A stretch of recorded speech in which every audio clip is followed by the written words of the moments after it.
September 1939. Britain enters war with 15 million tons of merchant shipping. That steel highway keeps 45 million people alive. Without it there is no fuel for tractors, no wheat for bread, no shells for the army. Germany knows this. On the day Poland falls, Admiral Erich Raeder orders every U-boat he owns to sea. He has only 57.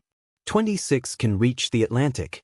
Their first torpedo is fired on September 3 against the passenger liner Athenia.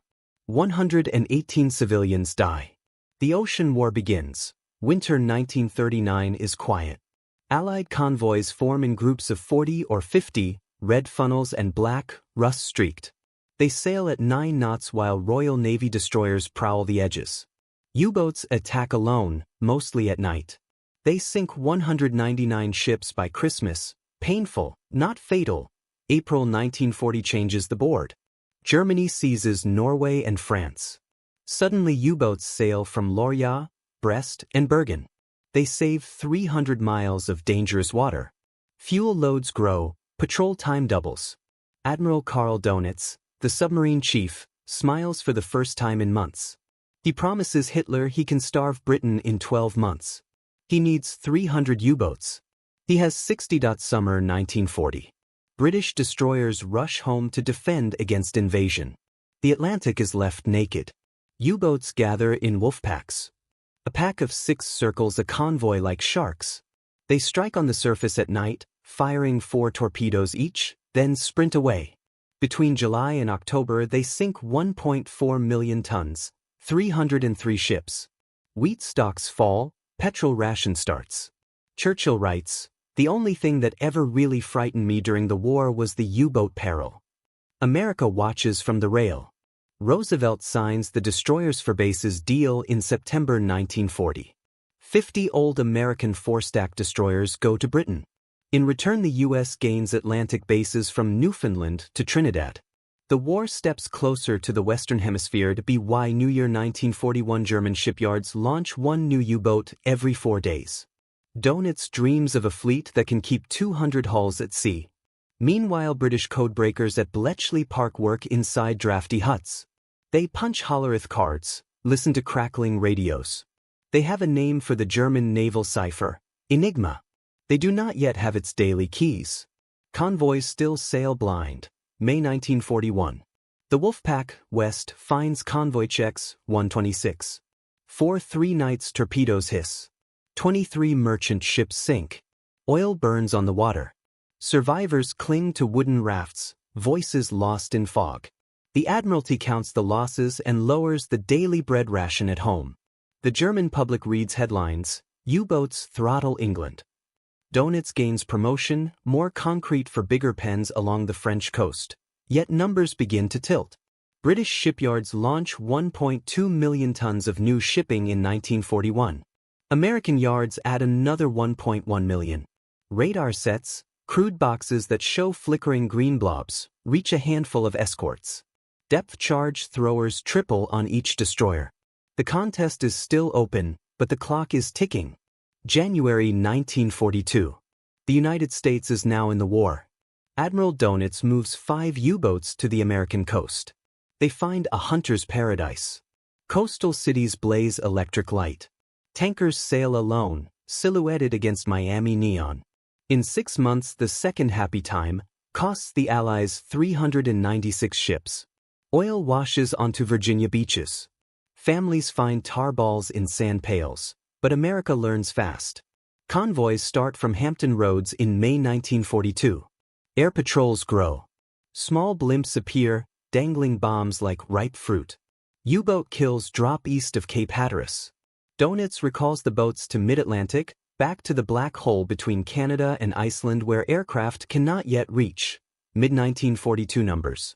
Germany owns 363 U-boats, 100 can be at sea together. Allied merchant fleet has fallen from 15 million to 12 million tons. Britain's domestic oil stock will last 60 days. The Admiralty forms the support group system, fast destroyer teams that race to threaten convoys. Radar frequency drops from 1.5 meters to 10 centimeters. The new magnetron sees a periscope at 1 mile. Still, only one convoy in 3 has an escort carrier. Autumn 1942. The Wolfpack, Stritaxt, meets convoy SE-104. 15 U-boats attack in 2 lines. They sink 8 ships, damage 4. Escort HMS Fame depth charges U-353. The boat implodes, 45 men die. On the freighter Surabaya, a 16-year-old cabin boy clings to a hatch cover. He is pulled aboard Fame at dawn, shoes frozen to the deck. The human cost is no longer abstract. December 1942. Bletchley Park breaks the naval Enigma key, Triton, for 46 straight days. Convoy routes slide northwest, out of the Wolfpack grid. Sinkings fall. Donitz suspects treachery, orders a 4th rotor for Enigma. The blackout returns. January 1943 losses climb again. 327,000 tons, 27 ships in 1 convoy alone. March 1943. Convoy HX-229 meets SE-122. 40 U-boats wait in a patrol box the size of Scotland. 3 nights the ocean burns. 22 merchantmen sink. Admiral King in Washington cables Churchill, "The situation is critical." Britain's imports are now 1/3 of pre-war level. Roosevelt promises a new escort carrier every month. Liberty ships launch at Kaiser Yard in 41 days. Welded plates still hot. April 1943. The balance sheet. Germany, 393 U-boats operational. Allies, 2,700 merchant hulls afloat, but 1,500 more must be built this year or Britain starves. Escort numbers: 400 destroyers, 300 frigates, 200 corvettes, yet only half can be at sea. Air gap south of Greenland, 600 miles wide. Inside that gap U-boats rule. Strategic importance is brutally simple. Every week the convoy system fails, Britain loses 1 week of food. Every tanker sunk equals 1,000 tons of steel, 12,000 man-hours, and 300,000 gallons of fuel that will never reach an Allied port. The Atlantic is not a front line, it is the artery. If it is cut, every battlefield, from El Alamein to Stalingrad, will wither. The stage is set. On May 1, 1943, convoy Els-5 steams out of Liverpool into the Black Gap. 43 freighters, 30 escorts, and an unseen enemy await. The final act of the Battle of the Atlantic is about to begin. A torpedo does not sink steel, it sinks people. In 1943, the average merchant sailor is 33 years old, paid £14 a month. He signs on in Glasgow, Cardiff, or Halifax. His bunk is a canvas cot above a cargo hold that smells of grain and diesel. When the explosion comes, the cabin tilts in 4 seconds. Water reaches his knees, then his chest. He steps into blackness, lungs burning. Of 32,000 British merchant seamen killed during the war, 8,500 die in the spring of 1943 alone. No grave, no dog tag recovered. Their names are carved on bronze panels at Tower Hill, London, line after line, alphabetically, like cargo lists that never reach port. Convoys are not traffic jams, they are moving fortresses. A 50-ship convoy stretches 9 miles long, 3 miles wide. Commodore's ship sails in column 4, position 2, white pennant fluttering. Signaling is by Aldous lamp, no radio, no voice. Escorts circle like sheepdogs, 2 ahead, 2 astern, 1 on each flank. Speed is set by the slowest tramp, usually 7 knots. Every morning at 0800 the Commodore signals zigzag number 4, 30 degrees left, 30 degrees right, repeat. The pattern burns coal but foils U-boat aim. In May 1943, the system carries 1.8 million tons of cargo across the Atlantic in a single week, more than the U-boats can destroy. A Type 7 U-boat is 220 tons of steel tube, 67 meters long. Inside, 44 men share 42 bunks, hot swap sleeping, one off-watch climbs into the still-warm mattress of the on-watch. Air is diesel, sweat, and bilge water. Bread turns green after 10 days. Toilets clog below 60 meters. Sailors defecate into oil drums slid into the sea. On the surface the boat rolls 30 degree. Men vomit into scuppers. Pay is good, double army wages, Yet morale dips after each patrol. Of 39,000 Germans who sail in U-boats, 28,000 never see home again. They call the Atlantic the grave with the blue ceiling. Germany enters the war with an acoustic torpedo that does not yet work. Britain enters with ASTIC, sonar, that cannot see a silent target. By 1943 the gap narrows, then flips. Allied centimetric radar spots a schnorkel at 1 mile, night or day. Hedgehog throws 24 bombs ahead of the ship, exploding only on contact. U-boats answer with radar warning METOX receivers until the Allies switch frequency. German engineers promised Donitz a new boat, Type XXI, 17 knots submerged. It will arrive in 1945, too late. Technology is time, and time is running out. Admiral Karl Donitz believes in tonnage war, sink more ships than the enemy can build. He micromanages from Lorya, sending daily radio orders. Attack grid B77 at dusk. Each message is encrypted, broadcast, then rebroadcast, giving Bletchley Park fresh cribs. When losses spike he blames crew incompetence, not compromised codes. He forbids withdrawal, orders boats to stay on station even when fuel runs low. In May 1943 he commits 118 U-boats to the North Atlantic, his largest mass ever. It is also his largest failure. Flying Officer Roy Nesbitt lifts off Reykjavik in a Liberator bomber painted white underneath to match the Arctic sky. He carries 6 250-pound depth charges and enough fuel for a 13-hour patrol. At 400 feet he sees a feather of wake, thin, straight, too fast for a whale.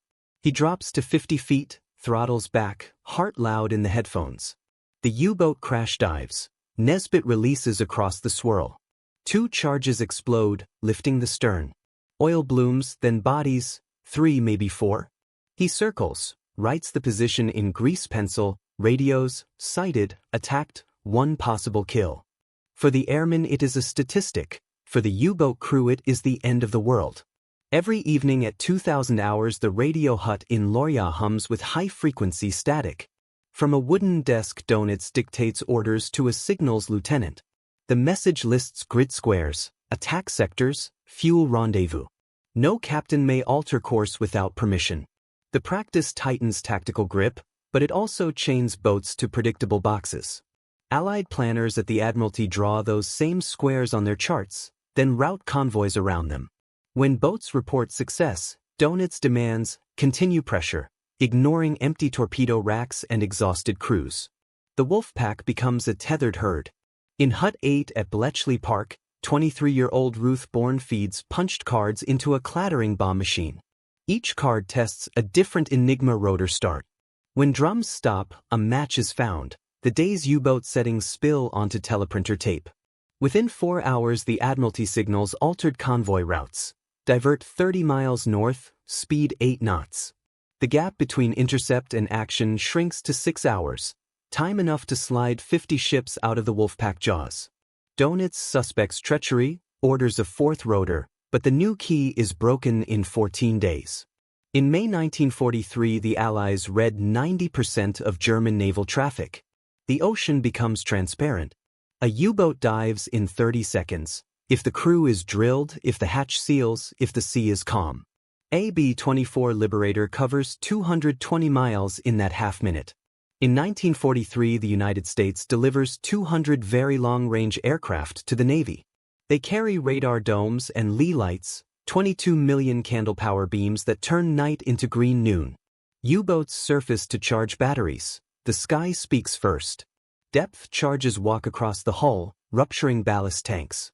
By May 1943 aircraft account for 37% of all U-boat sinkings, double the rate of a year earlier.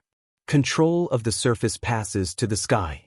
Donitz measures victory in gross tonnage. 1 million tons a month will collapse Britain. He forgets to measure oil. A Type 7 burns 14 cubic meters of diesel on a standard patrol, another 8 running from aircraft. To sink one 5,000-ton freighter, a boat must travel 3,000 miles, stay on station 20 days, then limp home. The ratio is 1:1, 1 barrel burned for every barrel denied. When escorts thicken, patrol time doubles, fuel burn triples. Boats return half-empty, victory claims shrink. The arithmetic of attrition turns against the hunter. Survivor John Chalcraft, gunner on tanker Dixie Arrow, spends 14 nights in open boats after his ship is torpedoed. Of 52 crew, 17 live. They speak little of the nights, much of the dawn, the moment a corvette's gray bow slices the swell. Rescue is not triumph, it is continuation. Back in Glasgow, Chalcraft refuses a shore job, signs on again. The merchant service calls it the long haul. Historians call it strategic resilience. The human decision to sail again is the invisible keel that keeps Britain afloat. North Atlantic, 120 miles south of Greenland, May 4, 1943, 0100 hours. Convoy OS 5 crawls at 6 knots through a fog bank that smells of diesel and salt. 33 freighters remain, 10 have already gone down. Escort Group B, 7 circles. 1 destroyer, 6 corvettes, all low on fuel. Lieutenant Commander Peter Gretton on HMS Duncan keeps the bridge wing door open, ears straining for the slap of a torpedo. Aztec pings echo back, clear water, no contact. Then the starboard column erupts. Norwegian Bonita lifts into the dark, hull cracked like a walnut. Gretton signals, scatter not, orders column 4 to turn 40 degrees together. The convoy obeys, white wakes carving identical arcs. Below the surface U-638 fires a second fish, misses, dives deep. Gretton's radar shows 5 blips 3,000 yards west, U-boats on the surface, charging batteries. He calls the support group 40 miles north. Need reinforcement, under attack by pack. Reply crackles, I'm coming for hours. 4 hours is eternity. Dawn comes steel gray, wind force 6. Snow mixes with spray. Lookouts count periscopes, 3, maybe 4.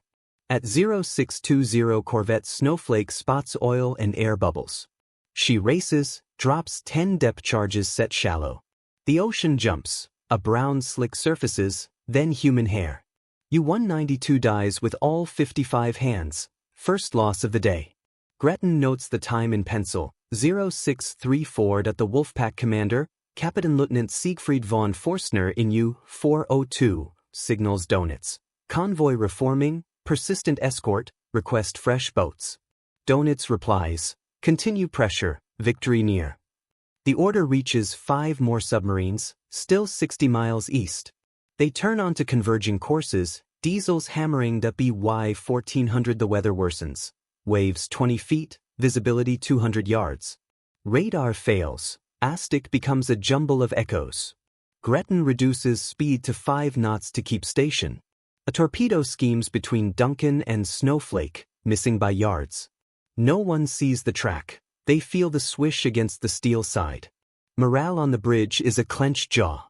Night of 4 to 5 May, the pack strikes again. In 37 minutes 6 ships are hit.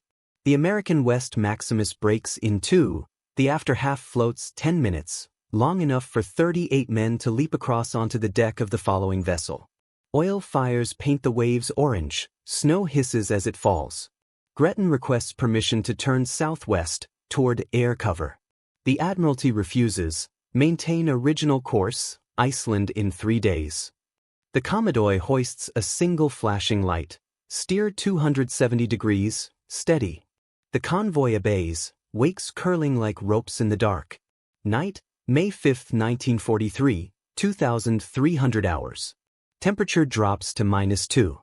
Spray freezes on rigging, men beat ice off guardrails with wooden mallets. The Wolfpack swells to 23 U-boats, the largest assembly Donitz ever orchestrates. They form 3 lines across the convoy's path, 5 miles apart. Radio traffic spikes. Allied high-frequency direction finders plot the chatter. In Hut N3 at the Admiralty, Wrens push colored pins into a wall map, red for U-boat, blue for convoy. The pattern shows a closing JAW at AT-2341. The destroyer HMS Vedette, fresh from Iceland, joins B-7. She carries a new weapon, the Hedgehog mortar, 24 spigots that lob bombs 250 yards ahead. Fuel is low, but Gretton orders an immediate hunt. Aztec contact firm at 800 yards, U-531 creeping for a shot. Vedette races in, fires Hedgehog. 6 bombs dive, 3 explode. A muffled thud lifts the U-boat's bow. It breaks surface stern first, screws still turning. Men spill from the tower. One waves a flashlight as if hailing a taxi. Vedette's 4-inch gun fires once. The hull rolls under. Time of sinking, 0018, 6 May. Donitz listens to the loss report at Loya headquarters. He paces, hands clasped behind his back, then dictates, all boats, maintain highest aggression, enemy weakening. The signal reaches you, 223 at 0200. Captain Lieutenant Gerlach surfaces 4,000 yards astern of the convoy, fires 4 torpedoes. 2 hit. British Harbury and American Gulf Wing sink within 8 minutes. Columns close the gap, ships behind steam through the wreckage, helms hard over to avoid swirling rafts. Dawn, May 6th. Visibility improves to half a mile. Snow stops. Gretton counts smoke columns. Only 26 ships remain afloat. He signals Commodore, AM proceeding to counterattack. B-7 turns 90 degrees port, forms line ahead, speed 15 knots. ASTIC operators switch to short scale, earphones pressed tight. In 45 minutes they prosecute 6 separate contacts. Depth charge racks clatter. The sea becomes a drum. Corvette Sunflower drops pattern 14A, oil and wood splinters rise. U-630 is lost with all hands at AT-0745. A Liberator of 120 squadron appears, engines droning above low cloud. Pilot Flying Officer Ken Gatward circles, sees 3 submarines on surface 7 miles south. He drops to 50 feet, switches on lee light. The beam pins U-438 like a moth. 4 depth charges fall, straddle perfect. The boat dives, leaves a swirling oil patch that spreads 200 yards. Gatward radios, 1 possible kill, returning to base low fuel. Air cover has arrived. The gap is closing. WWII midday Allied signals intelligence warns Gretton that 8 U-boats have broken off, heading east. Donitz has ordered the first withdrawal. Yet U-402 remains, determined to claim one last tanker. At 15:15 periscope spotted 600 yards off Duncan's starboard bow. Gretton swings hard, rams. The destroyer's stem cuts the water like a knife. Steel meets steel underwater. A shutter runs the length of the keel. U-402 rolls, bridge sheared, crew spilled into 4 degrees water. Gretton does not stop to pick up survivors. Corvette Pink rescues 17 Germans an hour later. Night, 6 to 7 May. Weather moderates. Convoy reforms into 9 columns, 24 ships. Radio monitors count only 9 U-boats still transmitting. Losses for the Wolfpack, 7 sunk, 3 damaged, fuel critically low across the force. At 0400 Donitz sends the signal history will quote, all U-boats, break off attack, return to base. Convoy too strong. Donitz. Uns 5 limps toward Iceland. Final tally, 13 merchant ships lost, 6 U-boats destroyed, 1 destroyer damaged. Strategically, it is a German defeat. Tactically, it is the hinge. The Wolfpack never again dominates the North Atlantic. Iceland, Valfjör, May 10, 1943. Convoy OS 5 anchors in grey calm. 24 merchantmen line the fjord, funnels streaked with rust. Rescue ships ferry 520 survivors to shore. Medical teams count frostbitten fingers, broken ribs, silent stares. The British Ministry of Shipping records 62,000 tons lost, grain, timber, tanks, aviation fuel. 6 U-boats destroyed, 315 German sailors dead. The arithmetic is new. For the first time the hunter loses more than the prey. Across the Atlantic the pattern repeats. In May 1943 Allied convoys sail 2,900 ships, 37 are sunk. U-boat losses reach 43, 1 boat every 17 hours. Shipyards launch 1.4 million tons of new shipping, double the rate of destruction. The curve has crossed. Admiral Donitz convenes his staff at Berlin-Merwick. He studies charts, sips ersatz coffee, concedes privately, we have lost the initiative. Publicly he orders construction of faster boats, but steel is scarce, labor diverted to tanks for Russia. Psychological shock spreads through the U-boat arm. Survivors returning to WWII find the bunkers echoing with empty bunks. Letters await, next-of-kin envelopes stacked on mess tables. Morale reports speak of resignation, delayed shock, and loss of confidence in leadership. Recruits still volunteer, yet experienced officers request transfer to minesweepers. Once a joke, now a refuge. In London, the cabinet receives a single-page note from the First Lord. The U-boat threat has been contained. Imports may rise. Bread ration remains unchanged, petrol coupons stay tight, but the specter of starvation lifts. Churchill cables Roosevelt. The Atlantic is no longer the gaping wound.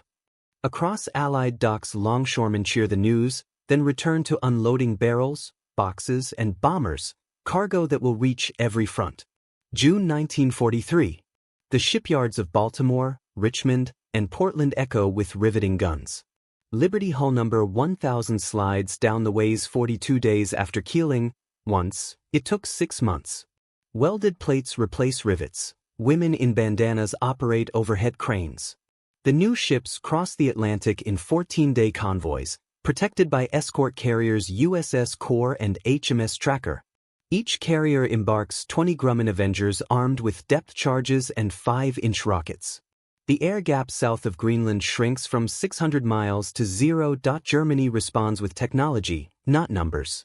Type XXI, Electroboat, designs roll-off drawing boards, 17 knots submerged, snorkel breathing, rubber-coated hull for radar absorption.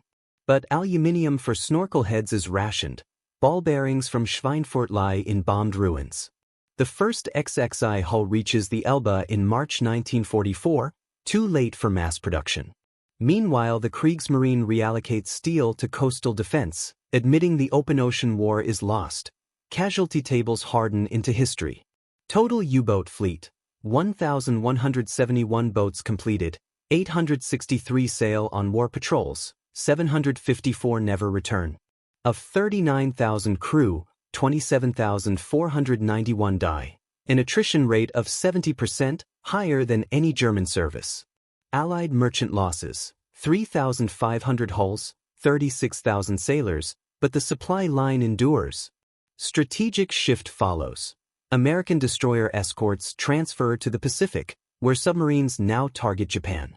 The Atlantic, once the decisive theater, becomes a secure highway. Physical scars remain. On the French coast, the gigantic U-boat pens at WWII stand empty, roofs 8 meters thick pocked by RAF bombs that never penetrated. Post-war French fishermen moor nets inside the cavernous docks. In Germany, memorials list the dead without rank, small bronze plates beside quiet canals. Official Bundeswehr history, printed in 1965, records. The Battle of the Atlantic was lost in May 1943. After that, the U-boat arm fought a delaying action. Psychological residue drifts longer. Survivors on both sides suffer night deafness, the inability to sleep without engine noise. British merchant Captain James Baldwin keeps a life jacket in his car boot for 20 years. German radio operator Werner Lott becomes a language teacher. Every May he walks alone to Heligoland cliffs, listening for the sound of diesels that no longer come. The ocean reclaims rust, oil, and memory, but not the arithmetic. The convoy system survived, Britain lived, the Reich starved. The Battle of the Atlantic did not end with flags or surrender. It ended with a quiet radio order: return to base. In that sentence, the world's largest ocean ceased to be a battlefield and became a highway again. What changed? Not courage. Both sides had that from the first day. What changed was the slow accumulation of choices. A girl in Hut 8 who punched one more card, a welder in Baltimore who shaved one more day off a hull, a pilot who flew one extra hour past bingo fuel. Small integers, added together, flipped an entire war. The U-boat men were not monsters. They were 19-year-olds who believed the tonnage chart would save their country. The merchant sailors were not heroes in uniforms. They were cooks and carpenters who signed on because the docks paid poor wages.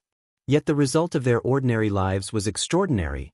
Britain ate, Russia received trucks, D-Day floated. Today the Atlantic is still cold, still gray, still wide.